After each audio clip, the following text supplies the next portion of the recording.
Estamos iniciando mais uma série de mensagens aqui da Igreja do Alto, pós-família, princípios inegociáveis para um mundo em mudança.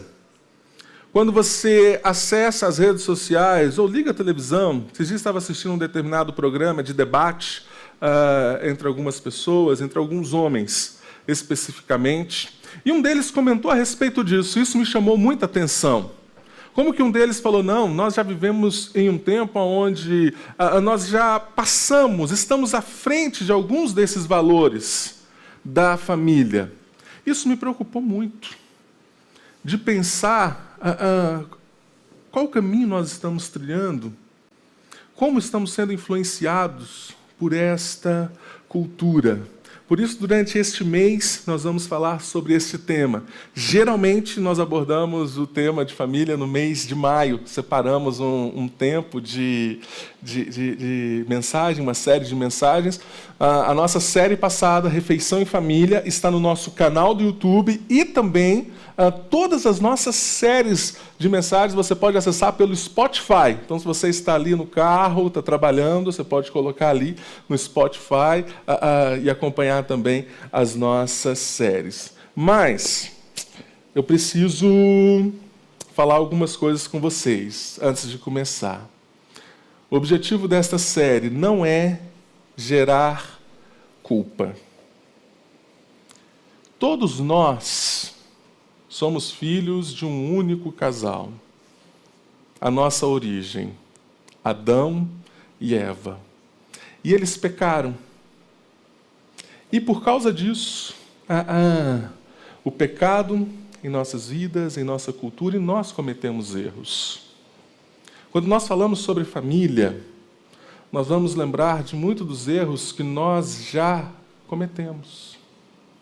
Ou nós vamos mexer em pontos que tocam na nossa vida, em coisas que marcaram a nossa história.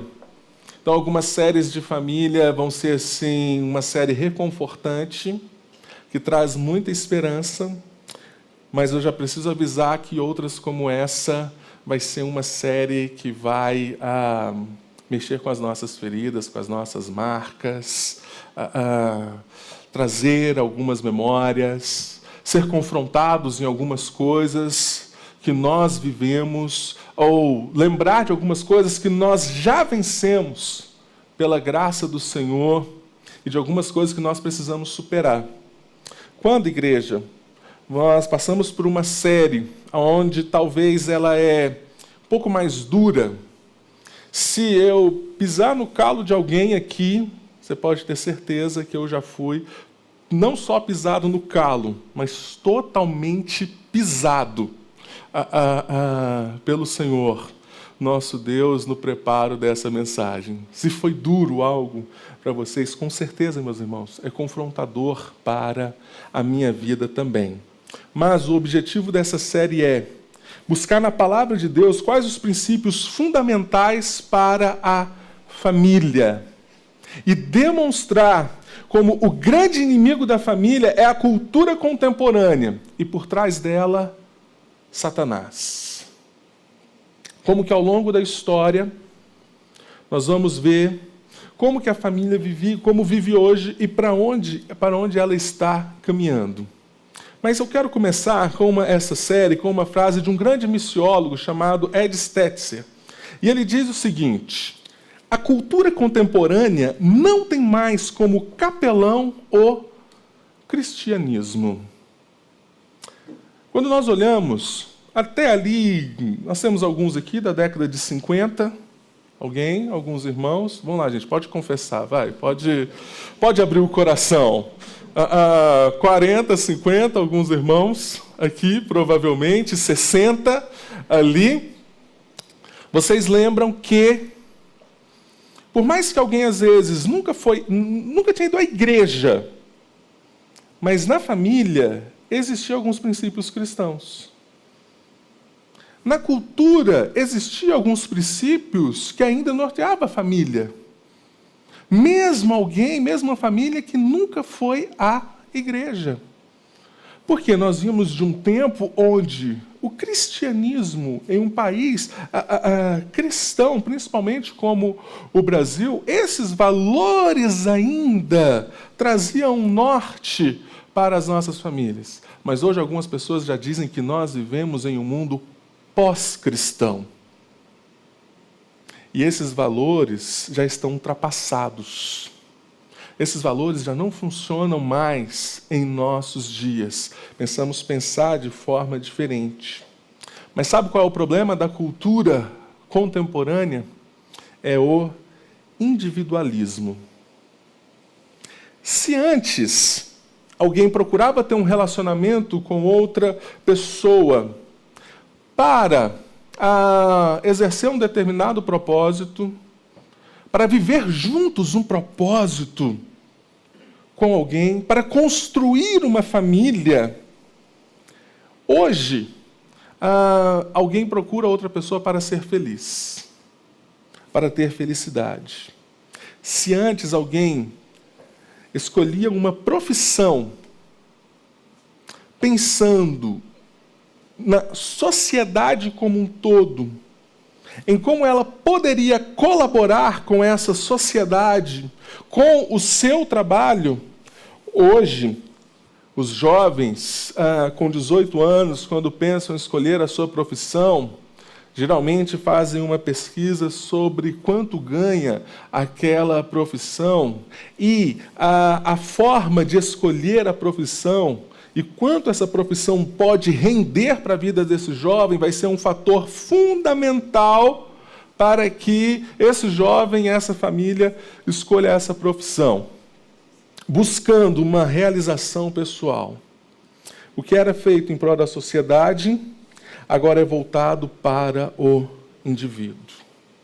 Bauman, um grande sociólogo, ele fala muito a respeito dessa ideia. E ele vai dizer que o individualismo é a marca da sociedade moderna. Se antes um ser, uma pessoa, era um membro da sociedade, hoje ela é apenas um indivíduo da sociedade. E essa forma de falar e pronunciar muda completamente como nós pensamos a nossa vida e as nossas escolhas. Porque se antes você se enxergava como um membro, as suas escolhas, o que você iria fazer, tudo isso ia fazer parte, mas hoje não, você é apenas um indivíduo, e na sua individualidade você tem todos os direitos. Nós não encontramos na filosofia antiga, em nenhum filósofo, a palavra realização pessoal. Porque a realização se dava em comunidade, em sociedade, em grupos. Ou se você olha até para uma sociedade de uma cultura tribal, a realização pessoal não vinha por causa do indivíduo, mas do sucesso da realização da sua tribo, do seu povo.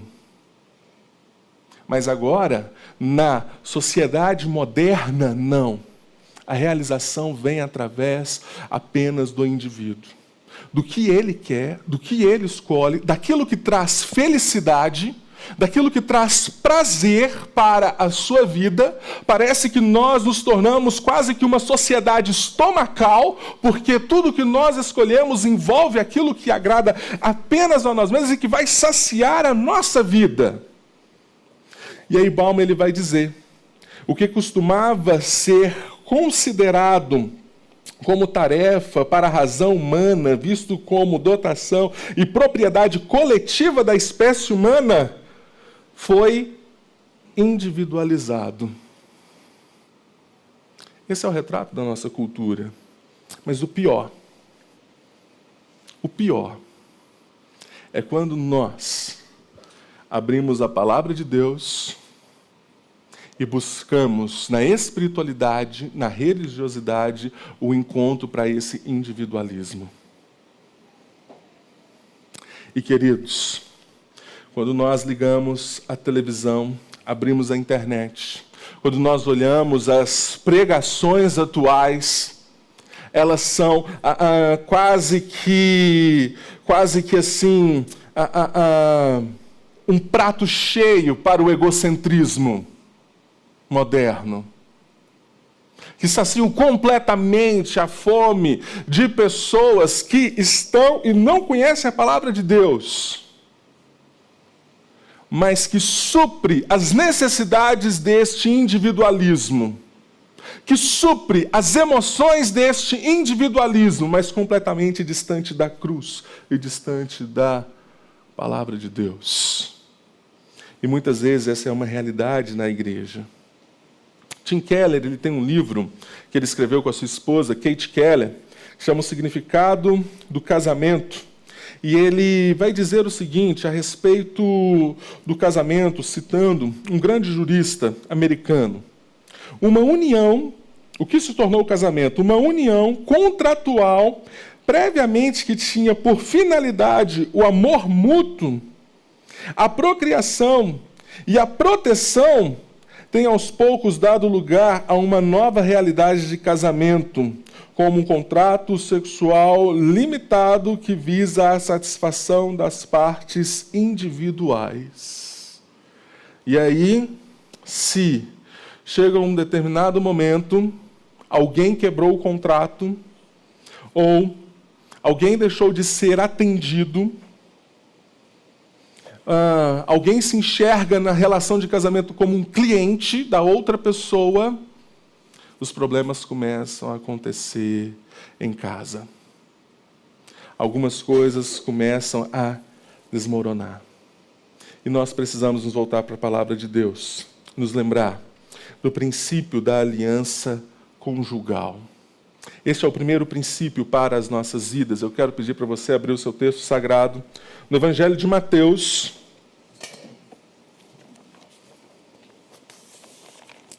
O Evangelho de Mateus, no capítulo 19.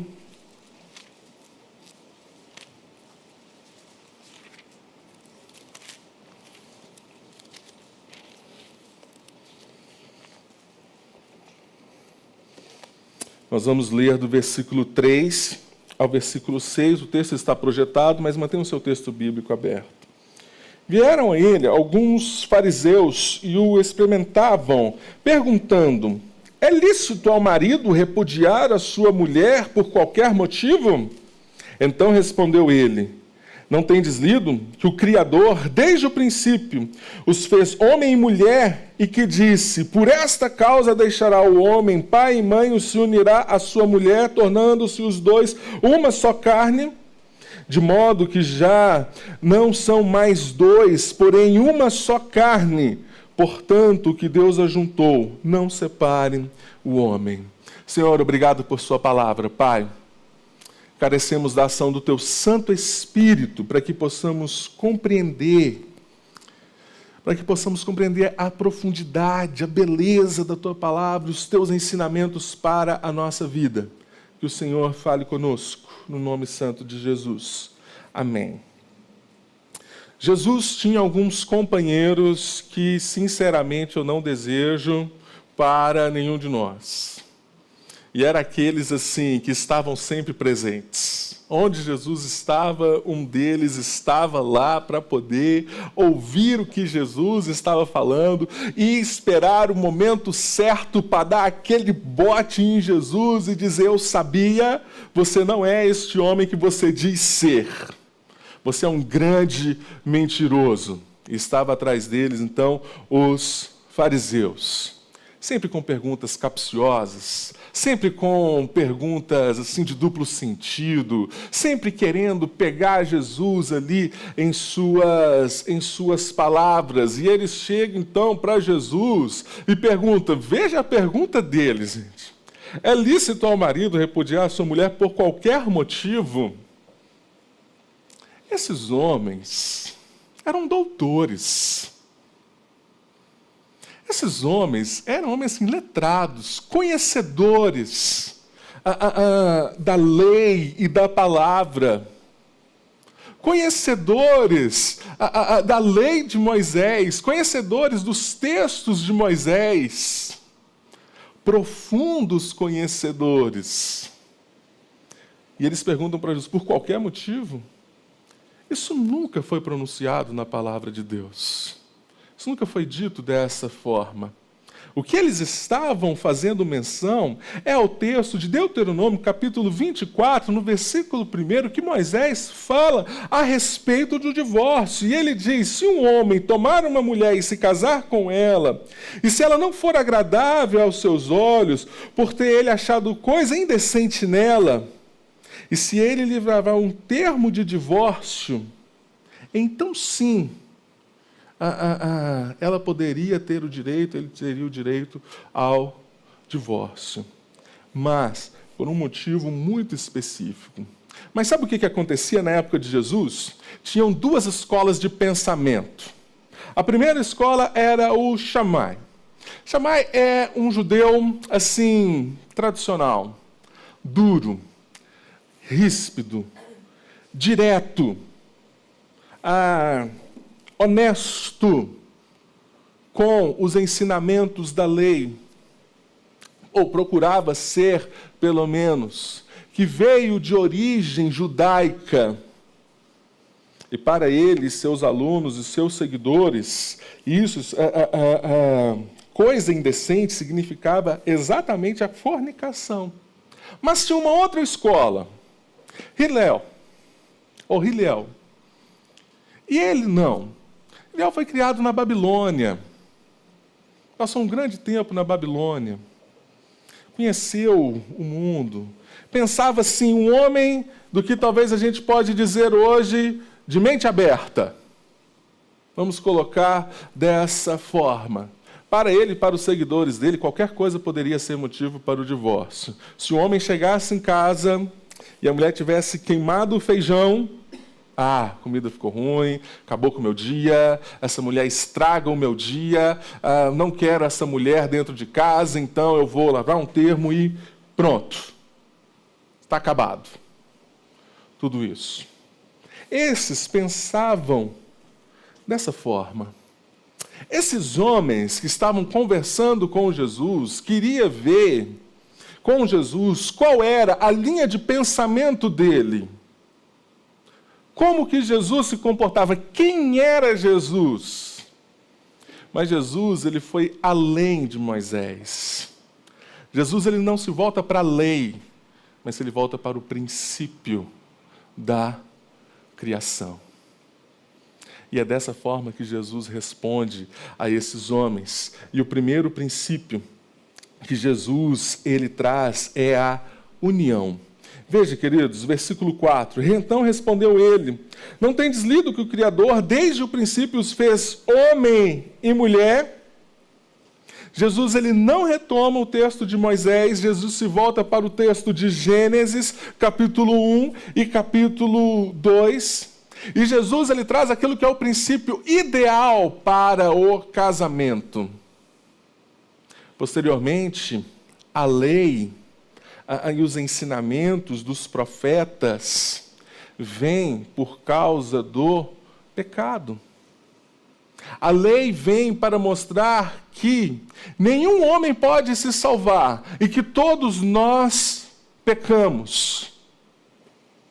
Aquilo que Moisés, ele não aprovou, mas ele apenas assim colocou em uma determinada situação aquilo que, uma permissão em uma determinada situação, mas que não é o ideal. Que não é o ideal de Deus na criação para as nossas vidas. E então ele vai falar aqui que Deus fez homem e mulher. Jesus, ele não está falando apenas aqui, e com certeza está falando também de uma questão de gênero, e onde pode acontecer o casamento de fato, mas Jesus, ele está falando de Adão e Eva. E no contexto de Adão e Eva, o divórcio não só era algo que eles não podiam cogitar, mas como também era algo impossível. Naquele momento, Deus criou a Eva para Adão, para servir.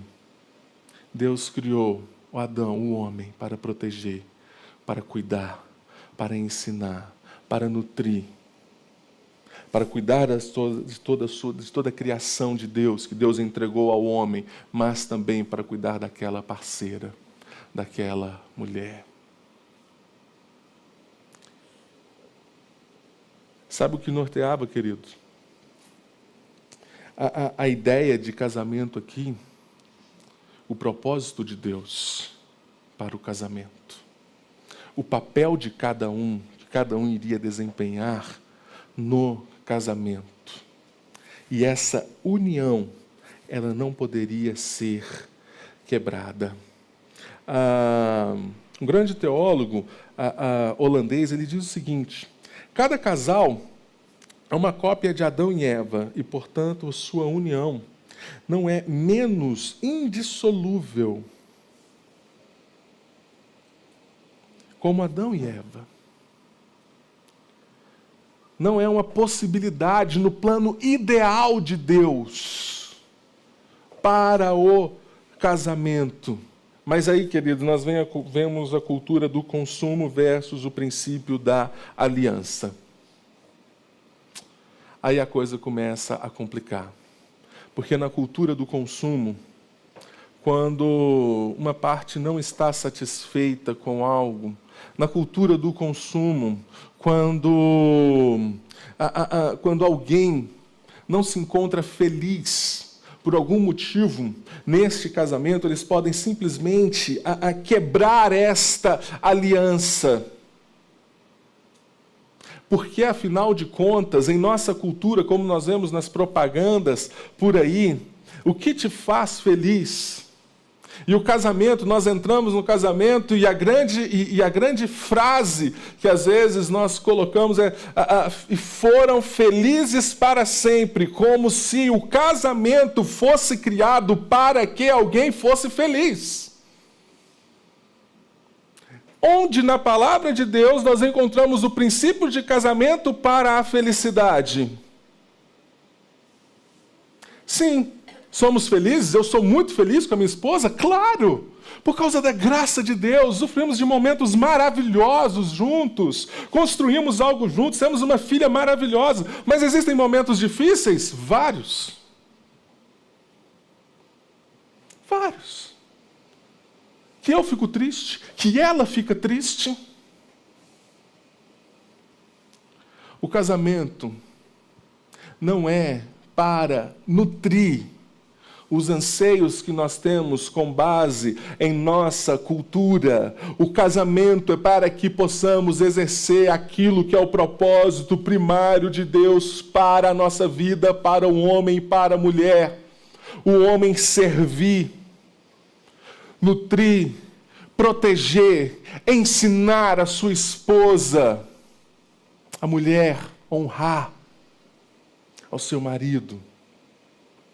Nesta união perfeita, nesta união maravilhosa do complementarismo que Deus ele coloca aqui, nós vemos a grande expressão do amor de Deus. Porque é nessa relação que nós aprendemos a amar de fato. Não aprendemos a amar em uma relação onde eu quero apenas ser nutrido em meus anseios, mas eu aprendo a amar de fato. Quando eu caminho com alguém e eu entendo a preciosidade desta união para a minha vida e para a vida da minha esposa. Ou melhor dizendo, em primeiro lugar, a minha esposa.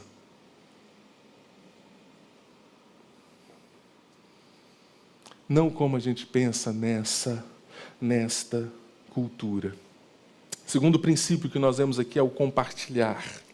Veja, queridos, por esta causa deixará o homem pai e mãe e se unirá à sua mulher, tornando-se os dois uma só carne, de modo que já não são mais dois, porém uma só carne.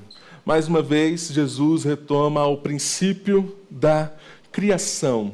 E deixa eu explicar para vocês qual era a ideia de casamento para os judeus. Porque está bem implícito dentro da palavra que eles usavam para casamento, a ideia do que Jesus ele está falando. A palavra casamento para o judeu se parece com uma palavra que talvez nós conhecemos como kadosh, que é santidade. Mas aqui, a palavra usada para casamento, não sei se vou pronunciar com o meu belo hebraico, viu gente, da forma assim mais correta da pronúncia aqui, mas o kiddushim seria a santificação, a consagração, que representa aquilo que é entregue e dado ao Senhor em sacrifício. Casamento, então, é uma entrega completa ao outro. Uma entrega completa e exclusiva ao outro. É uma consagração do marido à mulher, da mulher para o marido. E é sobre isso que Jesus ele está falando quando ele fala que os dois se tornarão uma só carne, de forma completa e exclusiva. Mas, queridos, a cultura do individualismo não nos permite deixar algo, porque isso tem uma condição: deixará o homem pai e mãe. A cultura do individualismo não nos permite deixar algo, não nos deixa abrir mão de algo. Eu abrir mão? Não. Abrir mão da minha criação, abrir mão de alguns confortos, de alguns privilégios da minha vida para compartilhar a minha vida com alguém? Não, de forma alguma. De forma alguma. E o meu espaço? E a minha vida pessoal? E o que eu quero? E a minha alegria? Onde fica? É isso que nós aprendemos com o individualismo. É isso que nós aprendemos com essa cultura. Uma cultura que não permite compartilhar, que não permite se expor, que não permite se consagrar um ao outro, se entregar por completo um ao outro. Mas quando nós nos voltamos para a palavra de Deus, não é isso que Jesus está ensinando. E veja, queridos, no último ano, o placar do individualismo. A matéria recente do G1. O número de divórcios feitos em cartório de notas do país subiu 26,9% de janeiro a maio deste ano em relação ao mesmo período de 2020. Foram 29.985 separações nos 5 primeiros meses de 2021. A maior proporção de divórcio ocorre entre casais de 5 a 9 anos de casamento. A segunda maior proporção ocorreu entre casais de 1 a 4 anos de casamento. E no Brasil, meus queridos, apenas 40,9% dos casamentos duram, 40,9% dos casamentos duram apenas 10 anos. Apenas 60% dos casamentos passam. E veja para a nossa geração, para a minha geração mais nova, quando eu vejo os casais, os nossos pais, avós, e perguntam, conheço casais aí, alguns mais idosos, que estão casados há 60 anos, 80 anos juntos. Isso para nós é algo assim, sobrenatural. A gente não reconhece isso como algo bom para as nossas vidas. Mas uma socióloga da Universidade de Chicago, esse artigo ele está disponível na internet, você pode procurar aí, com o título O Divórcio Torna as Pessoas Felizes. E ela vai dizer algo muito interessante. Pessoas que estavam infelizes no casamento e se divorciaram 5 anos mais tarde, não se encontraram mais felizes do que aquelas que permaneceram casadas. comparadas com as que permaneceram casadas, não houve diminuição nos sintomas de depressão ou aumento na autoestima e senso de autorrealização entre os divorciados. E veja isso. A grande maioria dos divórcios, 74%, aconteceu entre pessoas que afirmavam terem sido previamente felizes no casamento 5 anos antes.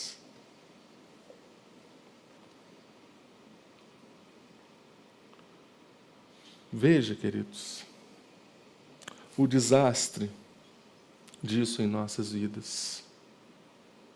Veja o desastre que isso pode causar na vida de algumas pessoas. E aí eu sei, queridos, que talvez, por conta dessa cultura, de tudo que aprendemos, algumas coisas podem estar acontecendo conosco. Mas nós precisamos nos voltar e compartilhar com a sua esposa, compartilhar com o seu marido, entender o propósito de Deus para as nossas vidas nesta união, para aquilo que Deus, Ele nos ensinou. E aí, queridos, viver segundo os planos de Deus significa longevidade. Porque nós não compartilhamos em 2 anos, em 3 anos, ou em 2 meses. E aí, para aqueles que vão casar este ano, durante o namoro, durante o noivado, compartilhamos momentos bacanas, legais, principalmente durante o namoro, do noivado, das saídas, dos gastos, dos investimentos, dos restaurantes, dos momentos bons, dos momentos de alegria. E aí você se casa, vem a lua de mel, um momento bacana de compartilhar. Você chega em casa, começa o dia a dia, acordar com a mesma pessoa, olhar para a mesma cara amarrotada todas as manhãs, compartilhar, querida, as mesmas manias todo santo dia. E entre cá para nós homens, as nossas mulheres, às vezes passam maus bocados, porque as nossas mães, a minha mãe está aqui, não fui muito mimado, mas confesso que um pouco, né, mãe? Minha mãe facilitava muitas coisas em casa para a gente, viu? Né, mãe? Minha mãe, se um tênis ficava ali, passava um pouquinho, eu não via mais tênis, gente. Eu falei, cadê o tênis? E aí eu chego, então, e aí eu caso, e eu chego, tiro o tênis, deixo na beirada da cadeira, no escritório, de repente eu tropeço no tênis, eu falo, por que esse tênis está aqui ainda, será? Isso não parece que não acontecia antes? Ou algo parecido com isso, pelo menos. Mas as dificuldades, elas chegam. Do compartilhar, das manias, 2 pessoas que viveram em culturas, em formas de criar totalmente diferentes. Se entregue, queridos. Compartilhe. Isso faz parte do plano de Deus para as nossas vidas. Se exponha, se abra, permita conhecer um ao outro nessa jornada, nessa caminhada juntos. Terceiro e último princípio, queridos, a honra. Versículo 6 termina, portanto, que Deus ajuntou, não separe o homem. E quando nós olhamos para a palavra de Deus, foi Deus quem possibilitou a união. Foi Deus quem deu o mandamento, sejam frutíferos. Foi Deus quem disse, não é bom que o homem esteja só. E por todos os ângulos, foi Deus quem estabeleceu o casamento como uma instituição. E nós devemos olhar para a obra do Senhor, do matrimônio em nossas vidas com honra, porque foi Ele quem nos deu. Porque é por causa do seu plano perfeito e bondade e graça que nós, homens, podemos ter uma companheira dos nossos lados. Por causa disso, as mulheres podem ter um marido ao seu lado, por causa do plano de Deus. E os judeus gostavam muito de conversar a respeito do divórcio. mas se esqueceram daquilo que era o plano de Deus para a vida deles. O matrimônio é um estado muito honroso para as nossas vidas. É um privilégio, é uma honra muito grande estar e ser casado. Ter uma companheira do nosso lado, alguém para compartilhar a vida. Isso é demonstração do amor e da graça de Deus por nós.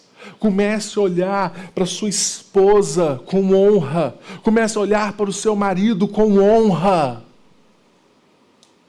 Isso faz parte do plano de Deus para as nossas vidas, do plano perfeito, do ideal de Deus para as nossas vidas. Eu quero terminar com uma frase de um teólogo que eu gosto muito, que é o William Barclay. Ele diz o seguinte: o verdadeiro fundamento do casamento não é complicado, sofisticado, nem recôndito. Não é mais que o amor que pensa mais na felicidade de outros que na própria. O amor que se sente orgulhoso de poder servir, que é capaz de compreender e, portanto, sempre pode perdoar. Quer dizer, é o amor semelhante ao de Cristo,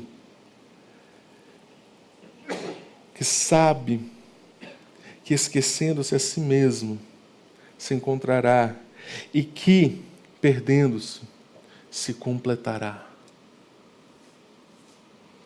Quer aprender, querido, sobre casamento? Tire os seus olhos da cultura contemporânea e volte os seus olhos para Cristo Jesus. Em um mundo que se diz já após os valores da família, precisamos voltar os nossos olhos para Cristo, porque Ele se entregou por nós.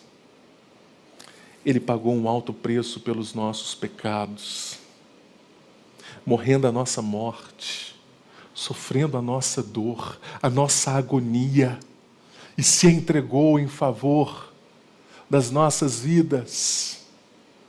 Quer aprender, queridos, como honrar o princípio da união, do compartilhar e do honrar o seu parceiro, a sua parceira? Seu modelo é Cristo Jesus. Maridos, ame as suas esposas, não para ser feliz, não para ser completo segundo essa cultura atual, mas para obedecer a Cristo Jesus. Amar como Cristo amou a igreja e a si mesmo se entregou por ela em amor. Esse é o nosso papel. Proteger, amar, sustentar, ter uma mulher que se sente segura em nosso lado. Mulheres, honrem os seus maridos. Honrem os seus maridos. A cada dia. Sejam auxiliadoras, estejam ao lado deles. E nós precisamos disso. As mulheres, querida, a grande maioria entendem o amor justamente dessa forma. Porque é a forma que Deus nos ensinou do homem. Um homem ao lado que a protege, que traz segurança, que está junto, que pode conduzir o seu lar. As mulheres, os homens reconhecem esse amor quando a mulher honra o seu marido. Queridos, quando isso não acontece em nosso lar, nós temos um desastre em nossa família. O homem deixa de amar e pensar em primeiro lugar na mulher. A mulher deixa de honrar. E aí nós criamos um ciclo muito perigoso no lar. Mas como que esse ciclo pode ser interrompido? Pela graça do Senhor. Pela graça do Senhor, queridos. Eu quero deixar um dever de casa. Para vocês pensarem. Em primeiro lugar, reconsidere, queridos, o propósito do casamento na vida de vocês. Perseverem em meio às crises e às oscilações. Comecem a agir em direção de amor e honra ao outro. nós aprendemos esses princípios, queridos, na palavra de Deus. Um tempo, queridos, onde as famílias estão sendo destruídas. Tantos lares estão em ruínas. Quantos maridos, tantas mulheres, queridos, machucadas. Nós podemos nos voltar para a palavra do Senhor e aprender. E aprender com Ele a começar a dar passos diferentes em nossa vida, segundo o que Cristo Jesus nos ensinou. Feche seus olhos, nós vamos orar.